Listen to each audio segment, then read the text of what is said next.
Boa noite.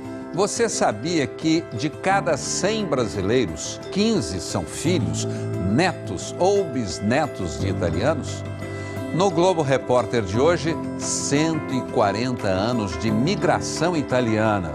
Vamos contar a aventura dos corajosos europeus que atravessaram o oceano em busca de uma nova vida.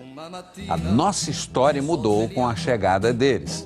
Ajudaram a construir a maior cidade do país, revolucionaram a agricultura, nos revelaram o encanto das pizzas e das massas, deixaram suas marcas na culinária e na cultura brasileira, sempre com muita alegria e muito amor ao trabalho.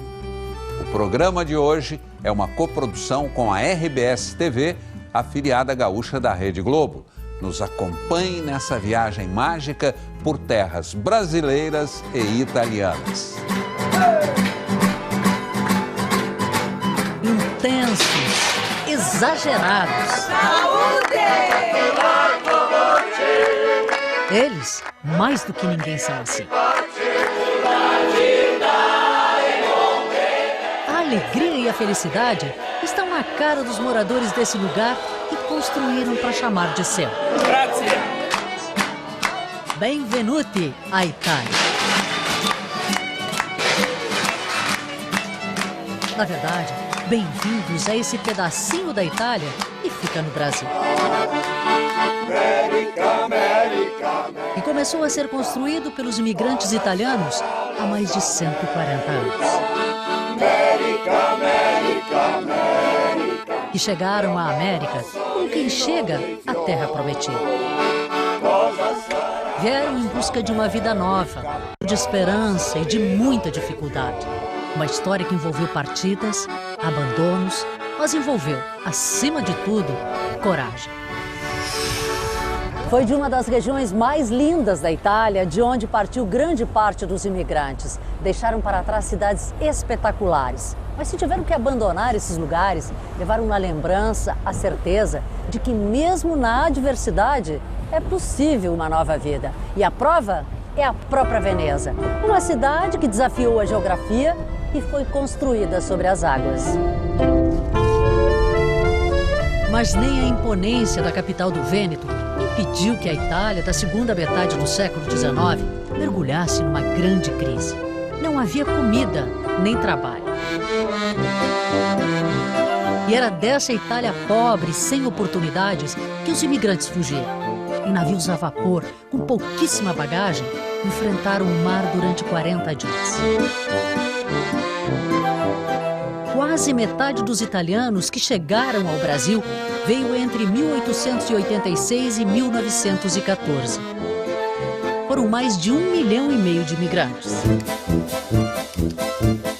E no Brasil, que precisava de mão de obra para a colheita do café e oferecia terras a preços baixos, os imigrantes foram principalmente para os estados do Espírito Santo, São Paulo e o sul do país.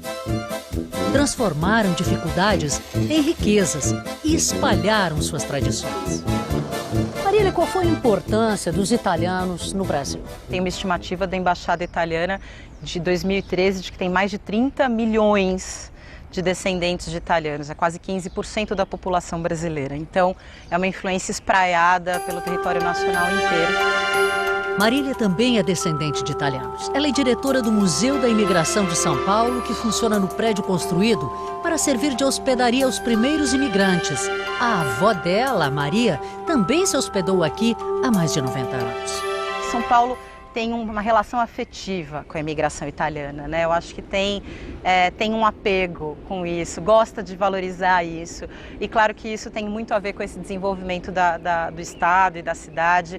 E a gente, enfim, perpetua isso no sotaque, na massa, na pizza. Hoje em dia é fácil reconhecer, e de longe, os descendentes dos imigrantes. Eles adoram se entregar aos prazeres da mesa, especialmente com a família reunida. Meu primo, minha nora, meus filhos, meus netos. O importante é a reunião familiar, o amor, o carinho, a união. Afetivos e super expressivos. a gente expressa todos os nossos sentimentos com muita alegria, muito exagero. E como se não bastasse tudo isso, ainda vestem a camisa. Cor, é italiano mesmo. Olhar para a maior cidade da América Latina é olhar para São Paulo, que eles ajudaram a construir. É ver o edifício Matarazzo, onde funciona a prefeitura, o edifício Martinelli bem no centro e outros prédios antigos que se misturam às modernas torres de cristal. Além de ajudar no comércio, na indústria, construíram São Paulo de uma forma tão saborosa que é difícil encontrar alguém que não fique com água na boca. Deles, herdamos todas as massas. E vai dizer que não. São Paulo tem cheiro de pizza no ar. Os italianos trouxeram na bagagem receitas deliciosas que conquistaram definitivamente o nosso paladar. A mais popular delas, com certeza, é a de pizza. E não há como negar. Depois que os italianos desembarcaram aqui, o paulistano experimentou pizza de um jeito que nunca havia conhecido. E o gosto se espalhou pelo país e nós nos tornamos um dos maiores comedores de pizza do planeta. São 572 mil pizzas por dia, pelos cálculos da Associação Pizzarias Unidas do Estado de São Paulo. Mamma mia!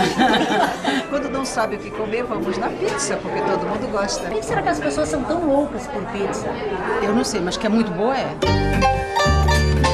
E não basta ser redonda ou estar cheia de queijo na hora de assar. Pizza é um negócio tão sério, mas tão sério que tem até certificado de identificação de origem. Quer dizer, é feita de acordo com a receita original de alguma localidade da Itália. Esta pizzaria certificada, que faz a pizza igualzinha de Nápoles, já está na 3ª geração. Nós temos muito orgulho de falar da nossa avó e do nosso pai, porque foram as pessoas que trouxeram a receita típica napolitana para o Brasil. Está indo para 57 anos agora, no final do ano. É uma vida, realmente. Desde quando eu era moleque, eu acho que eu não sabia separar o que era brinquedo e o que era cozinha, né? Porque a gente morava em cima da pizzaria, né? A pizzaria era embaixo. De repente, fazer guerrinha de massa um com o outro. E teve muitos momentos, assim, engraçados, bacanas, bem típico de filme, né? De família napolitana. Descendente de imigrantes italianos, Walter também é dono de pizzaria. Ele não só construiu restaurantes típicos para ganhar a vida, mas enfeitou uma rua inteira com jeitinho de Itália. Encheu de luzes coloridas, flores, pontes, cerquinhas. Era um sonho de garoto. E qual é a conexão que você poderia fazer agora entre os seus antepassados que vieram para o Brasil, no sonho de morar na América, de uma vida nova, e o que você construiu aqui? Eu sou a semente deles. Eu acho que está em mim todos os sonhos que já estiveram neles. Eu poderia dizer que esta rua, todo esse trabalho, é o meu agradecimento pelo que eles me deram. O trabalho feito assim com dedicação deixou também paisagens espetaculares. Os descendentes de imigrantes cobriram a serra com parreirais que sobem e descem montanhas. E transformaram o sul do Brasil no maior produtor de vinhos do país. Só neste ano produziram 335 milhões de garrafas. Um dos donos da vinícola, que está entre as 10 maiores do país, conta o segredo do sucesso. Eu diria que está no nosso DNA, é de não saber fazer outra coisa a não ser trabalhar com o setor da vitivinicultura. E sabem também ganhar dinheiro.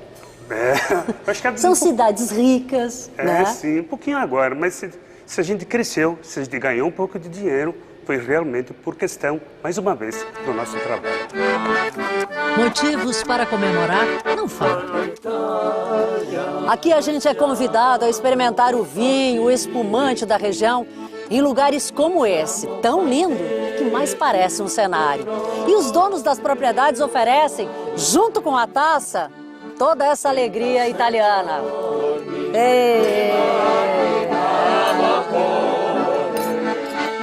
América, América, América. A família inteira participa. La bella polenta, la A gente acaba envolvido, achando tudo familiar. se pianta così. Até a música em italiano, o dialeto dos descendentes da região do Vêneto, fica fácil. Os primeiros cachinhos de uva minúsculos alegram os olhos do casal.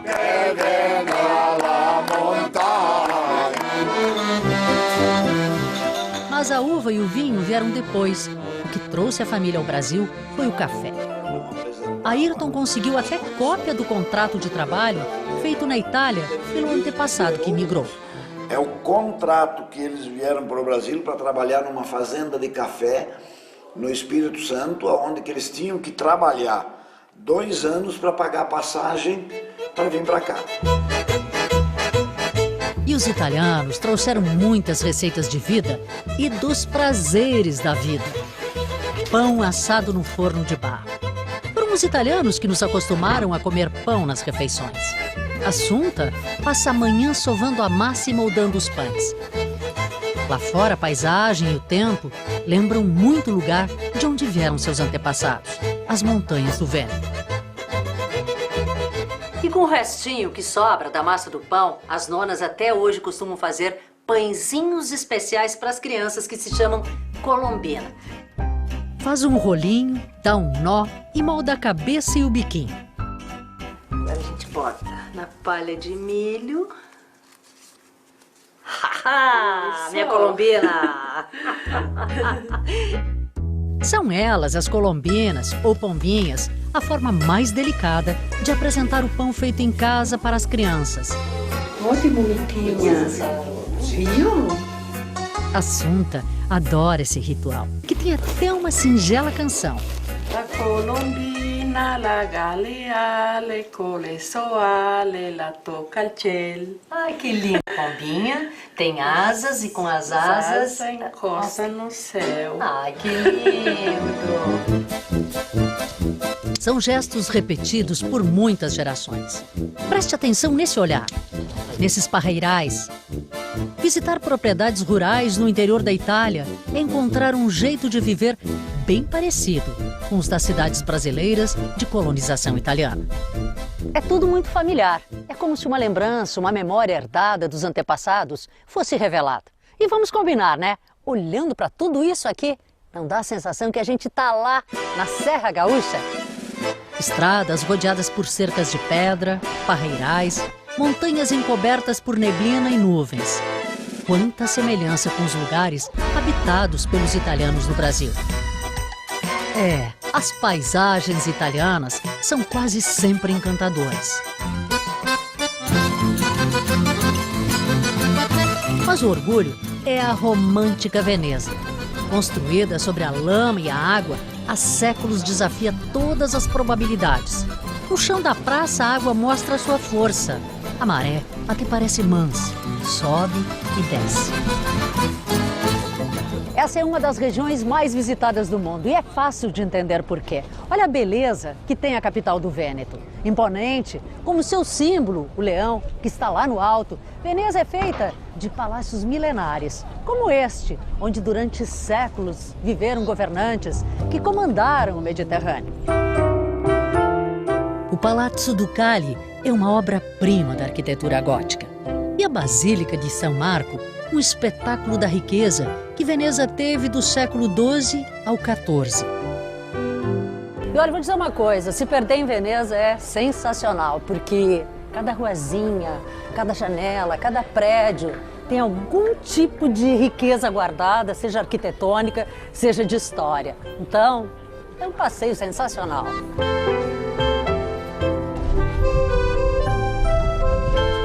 E quantas surpresas andar aqui por Veneza. Olha só as ruazinhas, dá uma olhada nessa aqui, olha a largura dela. Tá sobrando mão, gente, de tão estreitinha que ela é. E olha que linda! Do tempo da riqueza econômica por conta do comércio marítimo em suas 118 ilhas, ficou um detalhe mais lindo que o outro. Na arquitetura que mistura estilos bizantinos, românticos, renascentistas. Das igrejas, das praças, das pontes. São 400. Na tradição das peças de Murano, dos frutos do mar, que chegam fresquinhos do Adriático, nas máscaras do carnaval. Olha que lindo aqui, ó. Carnaval de Veneza. Chique, hein? Como te chama? Sebastiano. Sebastiano, piacere. Pergunto se ele gosta de morar em Veneza. E ele diz que é o lugar mais lindo do mundo e que jamais viveria em outro lugar. Vivere in un'altra città. Tchau. Ciao, ciao, grazie. Tchau para o Brasil. Ciao a tutti, ciao per il Brasile. Os turistas chegam em multidões e amam essa cidade. São 20 milhões por ano. Tem origens italianas? Sim, tenho. Aqui do Vêneto? Do Vêneto. O que você sente em conhecer um lugar onde viveram seus antepassados? Maravilhoso, emocionante. Em Veneza, nem é preciso estar apaixonado para entrar no clima de romance. A gente fica olhando para esses prédios e pensando como a vida é linda aqui. Imagine todas as manhãs abrir as janelas e ter essa vista diante dos olhos, a rua e as gôndolas passando. Veneza é inesquecível. É uma cidade para finais felizes, mesmo para aqueles que um dia tiveram que partir. Porque a inspiração viajou com eles. Eles que também foram em busca de finais felizes para suas vidas.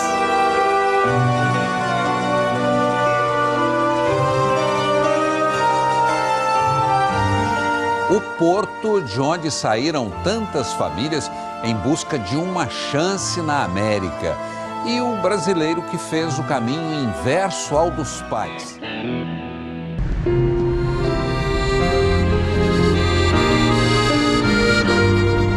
Todos os dias, durante muitos anos no século XIX, camponeses italianos chegavam a Gênova, a capital da Ligúria. Vinham de longe. E na cidade, em tons de laranja, muito iluminada, mas com uma infinidade de ruazinhas estreitas por onde o sol nunca passa, deram os últimos passos antes do porto que os levaria para um novo destino. Quantas famílias partiram desse porto? Aqui a esperança se mistura com tristeza. E eu olhando para esse lugar lembro e penso nos meus antepassados que com certeza a minha família viveu a mesma coisa que as outras. Chegou aqui sem nenhuma orientação, muito antes da partida. E sem dinheiro para hospedagem, dormiu ali, naquelas ruas, no entorno do porto, enfrentando o cansaço e a humilhação. E quando chegavam aqui, exatamente onde eu estou, começava uma jornada ainda mais difícil. No Museu do Mar de Gênova, que reconta na Itália a vinda dos imigrantes ao Brasil, uma réplica mostra como eram os navios a vapor que levavam milhares de pessoas a cada viagem. Quase todos na terceira classe, dormindo em camas como essas. Era uma viagem difícil, 40 dias no mar. A migração era um navio pequeno, mas um navio muito carregado de gente. Quantas pessoas? 2.000 a 3.000 pessoas para a viagem. Era tanta gente num espaço apertado que quando uma pessoa ficava doente, quase todos também ficavam. E muitas não resistiam. Mesmo assim, dentro do navio, a vida era melhor do que a vida que tinham na Itália. De Omate, comunidade próxima a Milão, partiram alguns dos primeiros imigrantes que chegaram ao Brasil. Saíram de casas como estas. A maioria delas guarda histórias de uma vida difícil. Faltava comida e trabalho. Nem lenha tinham para aquecer o inverno. É por isso que tantas famílias partiram dessas casinhas. As que ficaram acompanhavam da janela a coragem e o sonho de quem ia para a América. Depois disso, a sensação que se tem é que essa comunidade nunca mais viu algo tão marcante e tão significativo. Tanto que as casinhas ainda são as mesmas e a população dessa comunidade em 140 anos aumentou pouco mais de 2.000 pessoas. Nas fachadas das casas, as plaquinhas que identificam as famílias ainda estão lá, como essa. Era a casa dos Cripa. Eles partiram de Omate e foram para o sul do Brasil. Fundaram a pequena Nova Milano, hoje distrito de Farroupilha, na Serra Gaúcha.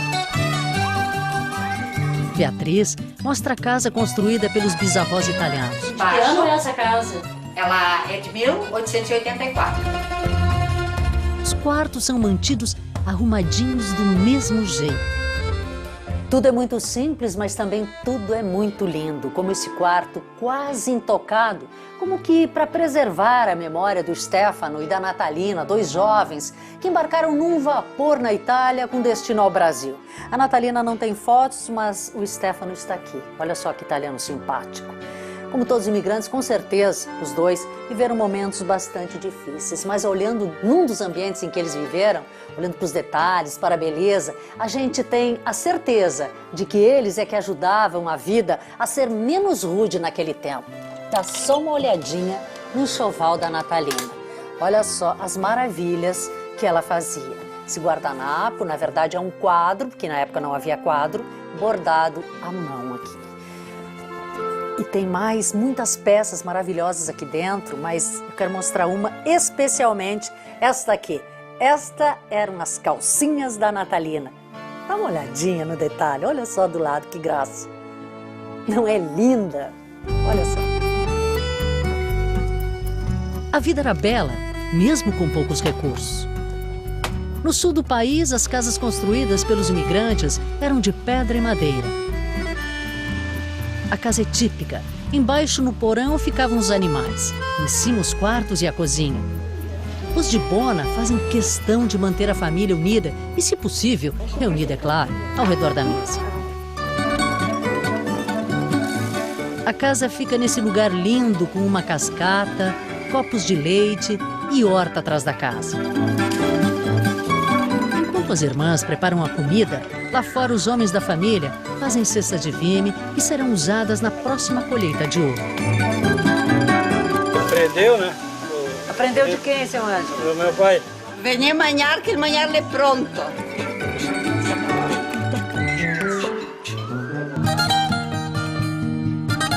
E tem um lugar onde as casas são belíssimas. Por causa delas, essa estrada ficou conhecida como Caminhos de Pedra. Estão lindas de novo por causa desse homem. Tarcísio Miquelon usou o próprio dinheiro para recuperá-las. Restauradas, hoje servem a hotéis e restaurantes. Essa cultura dessas casas vinha na cabeça dos construtores. Eles tinham essa profissão, então eles não precisavam de planta. E eles construíam casas de até 5 andares sem concreto. Eles começavam pelos cantos. Os italianos trouxeram para a América o gosto pela arte. Mesmo sem a riqueza do ouro, do mármore, inclusive os mais pobres ergueram maravilhas com o pouco que tinham. As casas simples de 2 andares, feitas só de madeira em Antônio Prado, no Rio Grande do Sul, são um espetáculo. São tábuas gigantes cortadas das araucárias, o pinheiro típico do Sul. Juntas, formam o maior conjunto arquitetônico da imigração italiana no Brasil. Herança que muitos descendentes dos imigrantes estão deixando para trás. Eles buscam o começo dessa história. Voltam para a Europa para encontrar familiares ou enfrentar o desafio de vencer onde os parentes não conseguiram. Aqui em Milão, nós vimos encontrar um imigrante que fez o caminho contrário. E ele também chegou sem nada. Veio parar aqui bem pertinho da Duomo, essa que é uma das mais lindas e mais visitadas catedrais do mundo. Mas tem mais. Dá só uma olhadinha no endereço charmoso onde ele trabalha. Ali, ó, na galeria Vittorio Emanuele. Por aqui passam turistas de todos os lugares que admiram a arte de que é feita a cidade e a elegância dos italianos. Ou gente que se veste bem. E é aqui onde eu encontro o Tarcísio de Barro. Ele partiu de Bento Gonçalves, no Rio Grande do Sul, quando só tinha 27 anos. Veio com a cara e a coragem para o país de onde partiram seus antepassados. Aqui descarregou caminhões, foi garçom e lavador de pratos. O melhor, diz ele. Você trabalhar de pintor, você trabalhar de qualquer coisa que seja, de garçom, é você fazer com amor, fazer com alma. Não fazer por fazer, mas fazer. Tarcísio me mostra orgulhoso o restaurante onde é sócio. O bife tem quase 150 anos. A As fotos são a prova de como a história passou por aqui. Essa mostra o dia em que a Itália entrou na Segunda Guerra Mundial.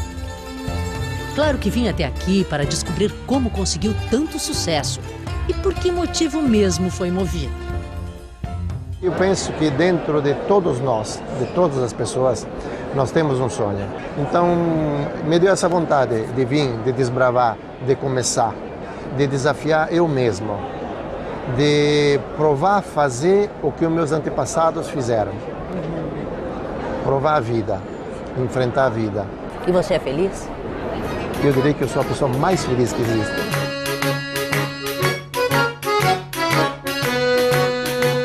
A sedução dos doces italianos. Até hoje, paulistanos ganham a vida com as receitas secretas que os antepassados trouxeram na bagagem.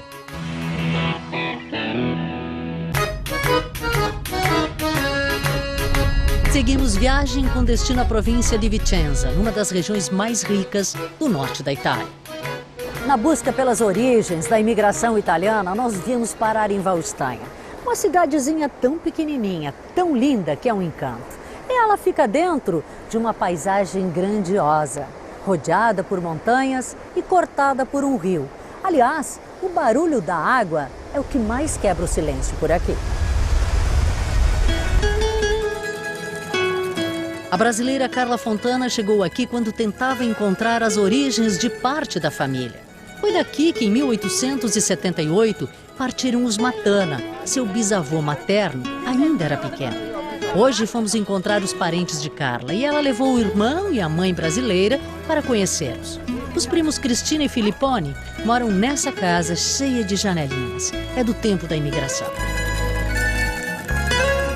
E somos convidados a entrar e Cristina nos prepara uma polenta. Comida simples, água, sal e farinha de milho. Agora, ho messo l'acqua, um pouco de sale. Mas é preciso mexer o tempo todo para não embolar. E quem começa tem que terminar. Mas aqui, na brincadeira, cada um faz um pouco. Houve um tempo em que a polenta era o único alimento servido na mesa dos italianos. Era uma época muito difícil. A carne era um mito, a farinha de trigo, caríssima.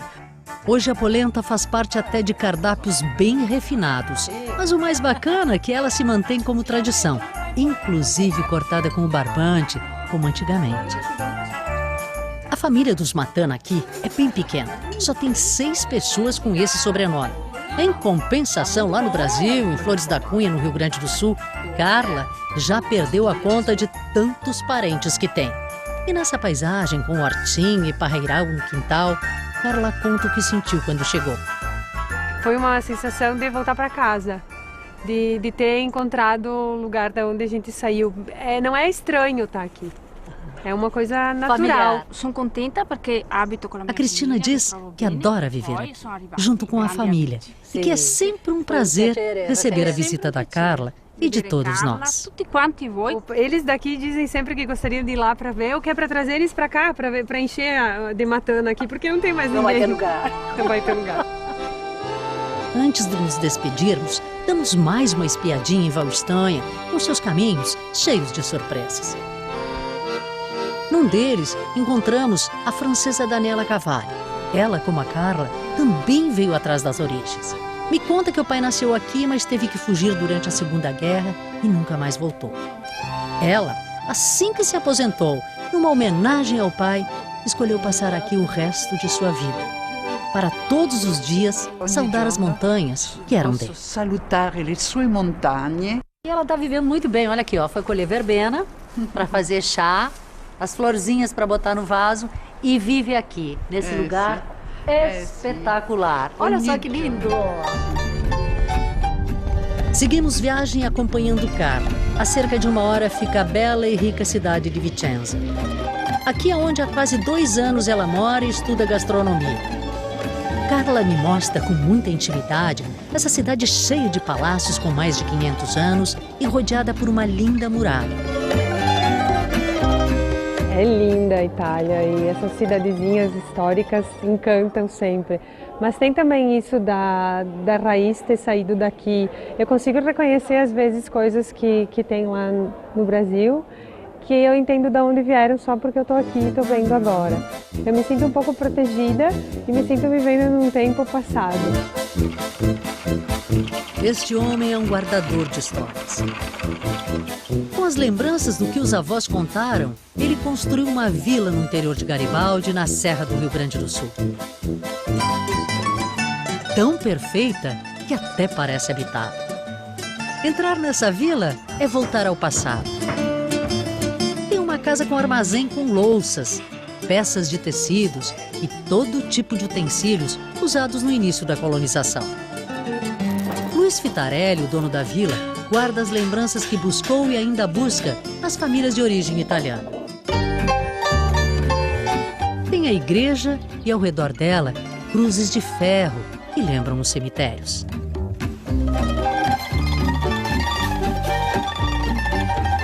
E uma marcenaria cheia de curiosidades. Essa é uma peça que tem muita importância para a gente vislumbrar a criatividade que tinha o imigrante italiano.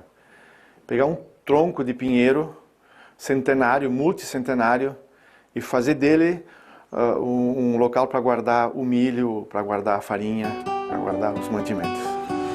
É fácil entender a vocação da região para ter uma das maiores indústrias de móveis do mundo. A Serra também abriga fábricas que fazem parte do segundo maior polo metal-mecânico do país. É quase inacreditável que tudo começou num equipamento igual a esse, a forja, utilizada para a fabricação de instrumentos necessários ao trabalho do dia a dia, como, por exemplo, a foice, para cortar o mato, a plantação, ou então a confecção da enxada para mexer na terra. E olha que interessante, lá atrás é um fole que joga ar nas brasas e aquece o ferro. Fitarelli construiu a vila para que outras gerações não esqueçam como tudo começou. A gente tem que saber de onde a gente veio para saber para onde a gente vai. Nada nasceu por um acaso. Tudo isso foi por causa deles. Longe do Fitarelli, Alexandre Leggeri também mantém viva a história dos antepassados. Guarda as fotos e o passaporte do pai, do avô, que vieram do sul da Itália. Na casa onde mora, ele tenta recriar um pouco da vida nos cortiços do Brás, em São Paulo, na época em que a família se instalou por aqui. Massa secando na cozinha e as mãos sempre ocupadas, preparando comida. Alex faz cannoli, um doce típico da Sicília que seu avô Ivo trouxe da Itália e que vendia na portaria do Clube Juventus, na Moca. Alex sustenta a família com cannoli. Vem cá. Ele me mostra como faz. Estica a massa, enrola, frita e recheia. Gente, o aroma desses cannolis, maravilhoso. Eu tô com água na boca. Agora, a única coisa que eu quero, a prova de que esse cannoli realmente faz sucesso lá no Bexiga, na Feira do Bexiga. Opa, vamos Garante? lá. Oh. Domingo nos encontramos na feira? Cedinho. Então até domingo. Tá bom. E essa daqui eu levo, posso? Bom apetite, bom apetite. Domingo de manhã, Feira do Bexiga. Aqui a gente alimenta os olhos com tantas antiguidades. Mas o que eu vim fazer aqui é encontrar o seu Alexandre e os cannolis que ele faz. Olá, bom dia. Bom dia. O senhor conhece o Alexandre que vende cannoli? Conheço, ali embaixo. Já provou o cannoli dele? É uma delícia. Vale a pena? Bom, muito bom mesmo. Logo avistamos o Alex e muita gente comprando cannoli. Oh, bom dia, senhoritas. Bom dia, meninas. Temos bons doces, hein? Bom dia, patrão. Vem comer um docinho. Brasileiros, italianos, roqueiros. Isso mesmo. Rita Lee também provou o cannoli do Alex. Gostou dessa prova? Porra, meu avô é imigrante italiano, Padula. É, e como é que era o nome dele? Domenico Padula, Domenico de Rio Padula. Claro, se estabeleceram em Rio Claro. Aí o meu lado paterno é americano, se estabeleceram em América, que é pertinho. Aí meu pai se encontrou com minha mãe, deram uma banana para os italianos, os americanos vieram para São Paulo e nasceram. O Domingo Feliz. Adorei te conhecer, querida. Obrigada, viu?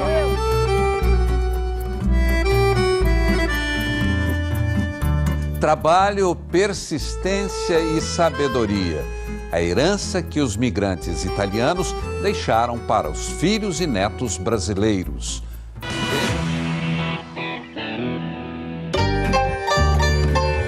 Imagina um lugar tipo paisagem de conto de fadas, com casinhas feitas de pedra com flores nas portas e janelas. Cavazo del Tomba, nas montanhas da província de Treviso, é assim, um encanto. Os irmãos Sabino e Roberto, as mulheres e as filhas, como sempre fazem aos domingos, se reúnem na casa da irmã Maria. Passam o dia entre o almoço, os cuidados com a horta, a convivência. Depois, se reúnem ao redor de um computador e se preparam para conversar com um parente que passaram a maior parte da vida sem saber que tinham. Não conseguem disfarçar a ansiedade, a expectativa. Conexão feita, aparece na tela Wilson Toscan, de Caxias do Sul, na Serra Gaúcha. Eles se conheceram há quase 20 anos e desde então nunca mais pararam de se comunicar. O que eu gostaria de saber agora do Wilson e do Sabino é qual o sentimento que envolve o coração deles, sabendo que eles estão aí separados por 7, 8 gerações e morando um em cada canto do mundo. Como é que é, Wilson? Que relação é essa?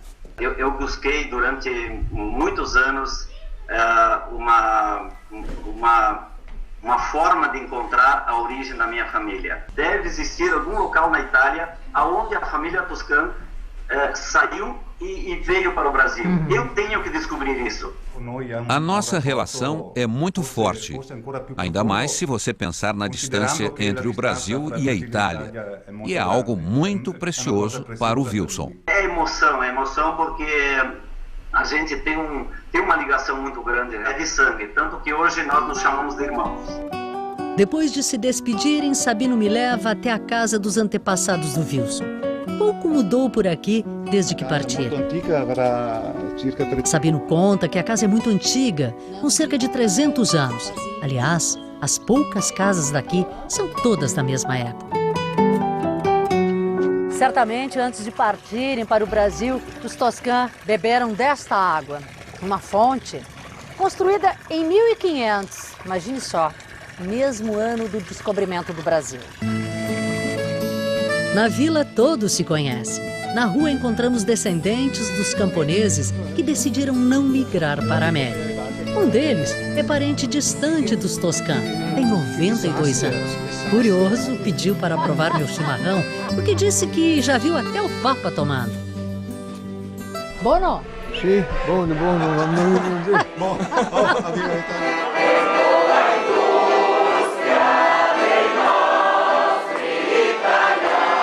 Até hoje, em muitas noites do ano, os descendentes de italianos fazem encontros do jeito que as famílias realizavam quando chegavam à América. É o chamado filó. Colocam na mesa os alimentos que produzem, jogam cartas e as mulheres trançam a palha de trigo para fazer chapéus e sacolas. O filó era a sua grande integração. Era uma maneira deles se organizarem, de fazerem frente, de amenizarem também as grandes saudades da pátria-mãe provocada pelo tempo e pela distância. E assim, junto também um fator psicológico importantíssimo, de dar o seu grito de vitória. O filó é uma festa, mesmo que às vezes não pareça. Isso é um jogo ou vocês estão brigando? Não, é jogo. Mas no jogo da hora, ninguém gosta de perder, não. No meio da confusão, ganha quem adivinhar e gritar primeiro a soma dos dedos. 5, 6. 5, tu faz um ponto.